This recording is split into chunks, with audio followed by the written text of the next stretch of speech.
नहीं, ये उबाऊ जिंदगी और अच्छी नहीं लग रही। कुछ दिन किसी गांव में घूम कर आए तो कैसा रहेगा? ये तो बहुत बढ़िया सोच है महाराज। मुझे एक गांव का नाम पता है, गुदगुदापुर। गुदगुदापुर? वहाँ सब हर किसी को गुदगुदी करते हैं क्या? वो तो मैं बता नहीं पाऊंगा महाराज, क्योंकि मैं खुद कभी उस गांव में नहीं गया हूँ। अच्छा, तो तुम खुद ही नहीं गए हो तो फिर हमें कैसे ले जाओगे? गया नहीं हूँ, लेकिन सुना है कि वो गांव बड़ा ही आदर्श है। बहुत सारे प्राचीन मंदिर वगैरह भी हैं वहाँ। क्या कहते हो? प्राचीन मंदिर? बहुत खूब, बहुत खूब। लौट के मंदिर के विषय पर पुस्तक लिख सकते हैं। मैंने भी सुना है गांव के लोग बहुत सरल और सीधे साधे होते हैं। लौट कर उनकी सरलता के विषय पर मैं भी एक किताब लिखूंगा। क्या बात है गोपाल, ऐसे लोमड़ी की तरह बड़े हंसे जा रहे हो? अरे हंसी आए तो क्या कर सकता हूँ, बताइए ना मंत्री महाशय। सही तो है, हंसी आ रही है तो वो क्या कर सकते हैं? ओह, समझा। तुम सोच रहे हो कि मैं किताब नहीं लिख सकता, है ना? हैं? अरे क्यों नहीं लिख सकते मंत्री महाशय, लेकिन पाठक किताब को पढ़ने के लिए पाठक मिल जाएंगे ना। वैसे भी आप तो परीक्षा में नकल करके सफल हुए हैं। आह गोपाल, तुम चुप रहो। तो फिर मंत्री कैसे जाएंगे या नहीं जाएंगे, तुम इन सब चीजों का पता कर लो। और गोपाल, तुम भी चलोगे हमारे साथ? अच्छा ही हुआ, कुछ दिन राज्यसभा बंद रहेगा तो मैं अपना दिमाग टकले सर पे बाल उगाने वाले तेल के आविष्कार में लगा पाऊंगा। मैं भी इन दिनों मेरे नए यजमानों के घर पर घूमकर आ जाऊंगा। बहुत दिनों से घेटू लाल मुझे आने को कह रहे हैं। फिर तो आप, मैं और गोपाल, ये 3 लोग ही जाएंगे महाराज। नहीं महाराज, 3 जाना ठीक नहीं रहेगा। कहते हैं ना, 3 तिगाड़ा काम बिगाड़ा, है ना महाराज? हम सही कहा, एकदम सही कहा।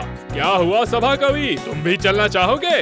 चलूंगा महाराज, जरूर चलूंगा। गांव का प्राकृतिक दृश्य मुझे कविता लिखने में बहुत बहुत प्रेरणा देगा। बढ़िया बढ़िया, तो फिर ये बात तय है, कल ही हम लोग गुदगुदापुर के लिए रवाना हो रहे हैं। लौट कर जब तक नहीं आते दरबार बंद रहेगा, बहुत मजा आएगा।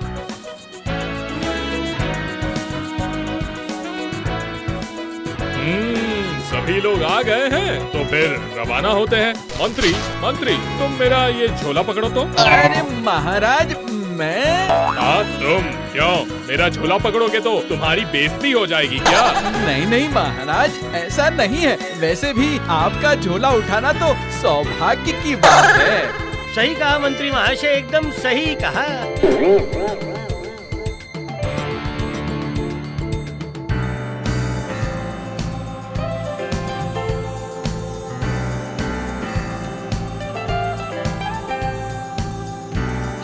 और कितना दूर मंत्री? सुबह से अब दोपहर होने को आई। मुझे तो लगता है हम लोग आसपास पहुंच चुके हैं। सुबह से निकले कितना वक्त हो गया, अब तो पेट में चूहे दौड़ने लगे हैं। तुमको सिर्फ खाना और खाना, तुम्हारा शरीर ऐसा है तो ये खाना जाता कहाँ है? नहीं मतलब वो। ठीक है, खाना तो है पर यहाँ खाने पीने की दुकान नहीं दिख रही। वो रहा, कोई आ रहा है, उसी को पूछते हैं। अरे भाई, थोड़ा गाड़ी को रोकना जरा। ओ भाई, जरा इधर आइए। मुझसे कुछ कह रहे हैं क्या साहब? हाँ, यहाँ तुम्हारे अलावा और कोई नहीं है तो मैंने तुमसे ही पूछा। कहिए साहब, कहिए, क्या कर सकता हूँ आपके लिए? ये गुदगुदापुर यहाँ से और कितना दूर है? ओ, ये बात है, आप तो लगभग पहुँच ही गए हैं। अब सिर्फ 1 घंटे का रास्ता और है। अरे बाप रे, अभी भी 1 घंटा और। मिठाई की दुकान है क्या आसपास? क्यों नहीं होगा, गांव में घुसते ही वो खांदू मिठाई वाले की दुकान है। बहुत बढ़िया मिठाई बनाते हैं खांदू चाचा। तुम्हारा बहुत बहुत धन्यवाद। अब तुम जा सकते हो मेरे भाई। ठीक है, नमस्ते नमस्ते नमस्ते। चल रे भाई, और सिर्फ घंटा भर बाकी है।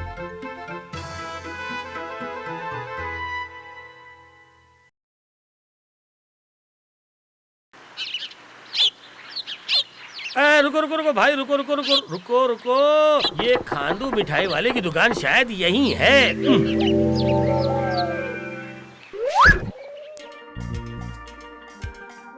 आइए बाबूजी, बताइए क्या खाएंगे? लगता है शहर से आए हैं।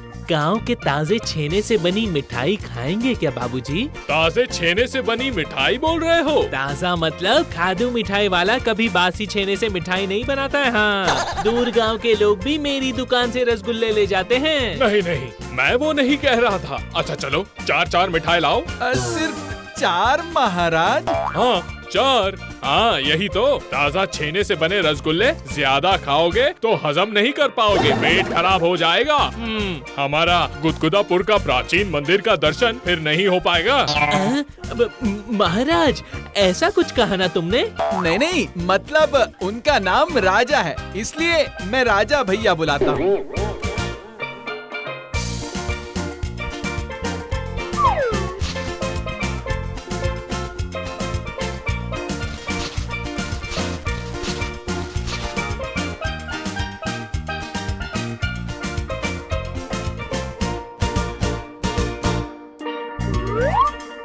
ये लो भाई मिठाई का पैसा।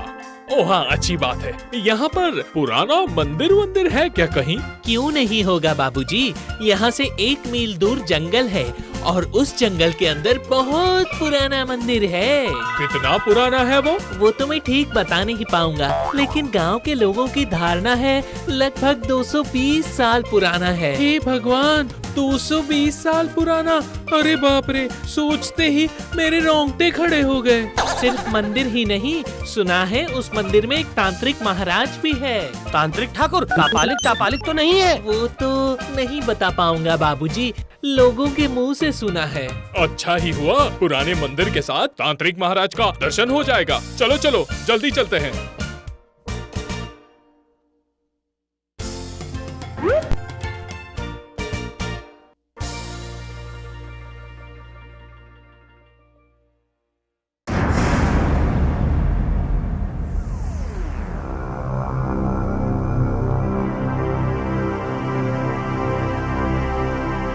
तांत्रिक महाराज, मैं रोज रोज एक ही सपना देख रहा हूँ। जैसे कोई कहता है, अरे हेपो मुझे खुश करो, मैं तुम्हें गुप्त धन दूंगा। जो तुम्हें सपनों में दर्शन दे रहे हैं वो दिखते कैसे हैं? कंकाल जैसा शरीर है, आंखें जलती हुई, लपलपाती जीभ, एकदम लाल रंग की। समझा, जो तुम्हें सपनों में दर्शन दे रहे हैं वो एक यक्ष है। गुप्त धन को उन्होंने ही पहरा देकर रखा है। वो धन मुझे कैसे मिलेगा तांत्रिक महाराज?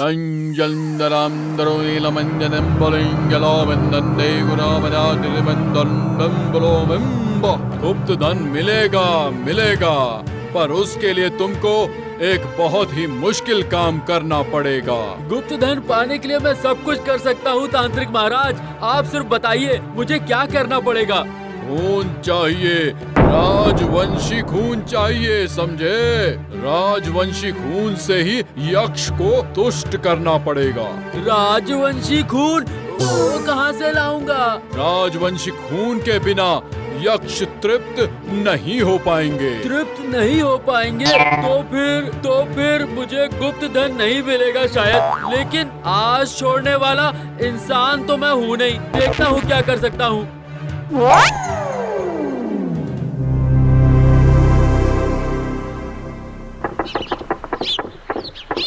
गाड़ी और आगे नहीं जाएगी महाराज, अब आप लोगों को पैदल चल के जाना पड़ेगा, वन का रास्ता है ना। ये क्या, पैदल जाना होगा? तो क्या बुराई है महाराज, बैलगाड़ी छोड़कर अब पैरगाड़ी से ही चले जाएं। जब उपाय नहीं है तब तो पैदल चल के ही आगे जाना पड़ेगा महाराज।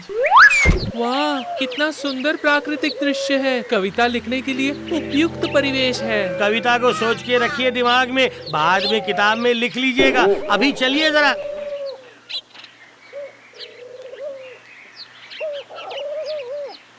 अब सिर्फ 4 रसगुल्ले से पेट भरा नहीं महाराज, और भी 2-4 होते तो। मंत्री महाराज का शरीर दुबला है तो क्या हुआ, खाना पीना थोड़ा ज्यादा ही लगता है महाराज। महाराज, लगता है यक्षराज ने मेरे लिए ही उन्हें यहाँ भेजा है। इनकी थोड़ी सी बातचीत सुननी पड़ेगी। ये क्या ये आदमी हमारी बातें कान लगाकर सुन रहा है, लगता है इस पर नजर रखनी पड़ेगी। हाँ। बाप रे बाप, ये तो एकदम घना जंगल है। इस जंगल में मंदिर, वो भी 200 साल पुराना, और साथ में तांत्रिक महाराज। बाप रे। तांत्रिक है तो झाड़ फूक तो आता ही होगा। चलते चलते पैर में दर्द होने लगा है, मैं जाते ही झाड़ फूक करवा के पहले दर्द ठीक करवा लूंगा महाराज। नहीं, अब कोई शक की बात नहीं, ये जरूर राजा ही हैं। इन लोगों को फुसला के मंदिर ले जाता हूँ। इस आदमी की मंशा सही नहीं लग रही है। देखता हूँ पानी कितना बहता है।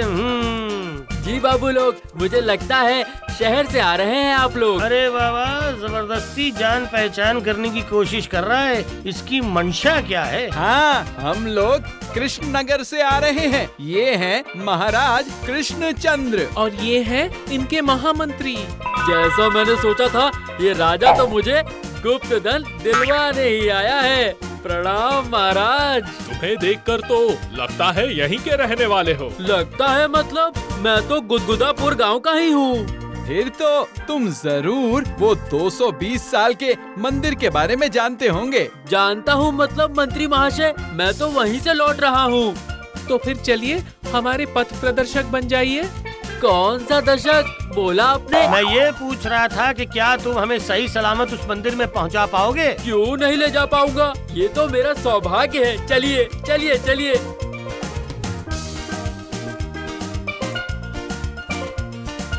जरूरत तो मुझे सिर्फ राजा की है। राजा को कब्जे में लेने के लिए बाकी लोगों को भगाना पड़ेगा।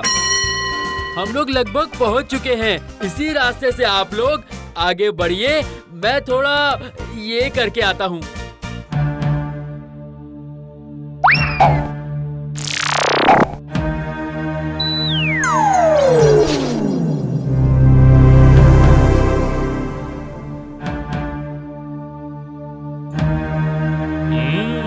लगता है यही वो प्राचीन मंदिर है। मुझे भी यही लगता है महाराज। महाराज, तो क्या यक्ष सचमुच में ही राजवंशी खून पाएंगे? आइए आइए महाराज, आइए। महाकाल के अति प्राचीन मंदिर में आप लोगों का स्वागत है। लगता है आप ही वो तांत्रिक हैं। पैदल चल चल के ना पैर दर्द कर रहा है। थोड़ा झाड़ फूक करके दर्द कम कर सकते हो? क्यों नहीं कर सकता। दर्द को झाड़ कर एकदम फूक मार दूंगा। आप लोग मंदिर के अंदर जाइए, पहले महाकाल के दर्शन कीजिए। ये सब क्या हो रहा है? रुको रुको कहता हूँ। अरे बाप रे, गोपाल गोपाल गोपाल। तांत्रिक महाराज, आपने जो मांगा था राजवंशी खून, आज राजवंशी खून ही पिएंगे यक्ष। इस राजा की ही बलि चढ़ाऊंगा मैं। मर गया। ये तो सचमुच का ही कपालिक लगता है। झाड़ फूक की जरूरत नहीं है।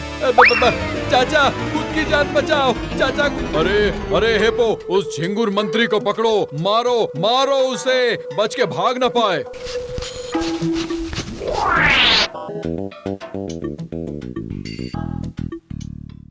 ये क्या? कौन हो तुम लोग? उन लोगों को क्यों मारा? महाकाल का मन हुआ है राजवंशी खून के लिए, इसीलिए। इसका मतलब महाराज, हम लोग आपकी बलि चढ़ाएंगे, यक्ष राज की प्यास बुझाएंगे। बलि चढ़ाओगे? लेकिन हम तो।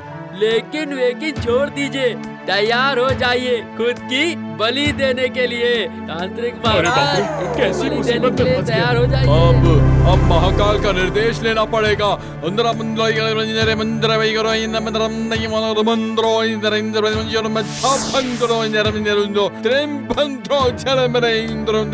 स्वाहा। यक्ष राजन, गुप्त धन के लिए और तुम्हारी राजवंशी खून की प्यास के लिए राज बलि करता हूँ।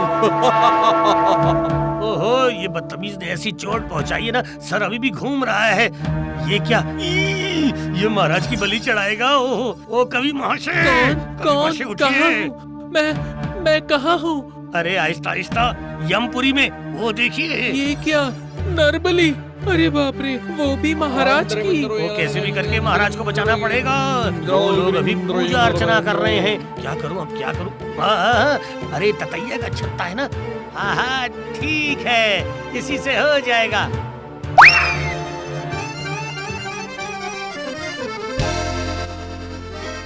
ये लो बेटा जी।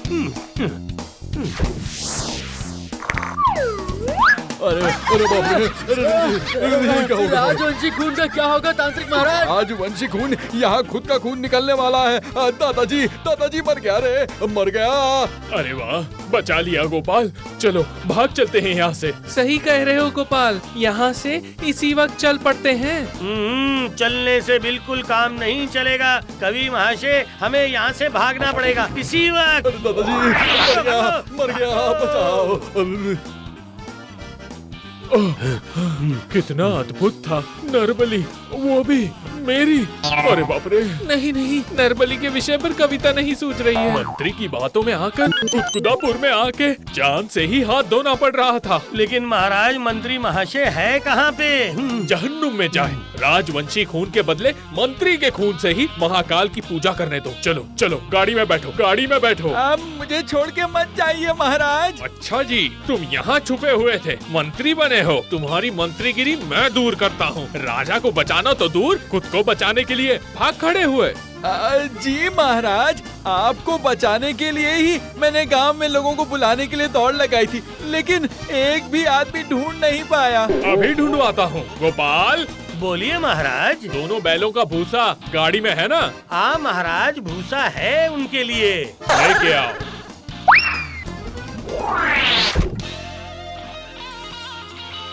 लो, चबाओ बैठ के ये सब। जी महाराज। चबाओ कहता हूँ, चबाओ नहीं तो। चबाता हूँ महाराज, चबाता हूँ। हाँ, यही तुम्हारी सजा है। चलो शुरू करो चबाना।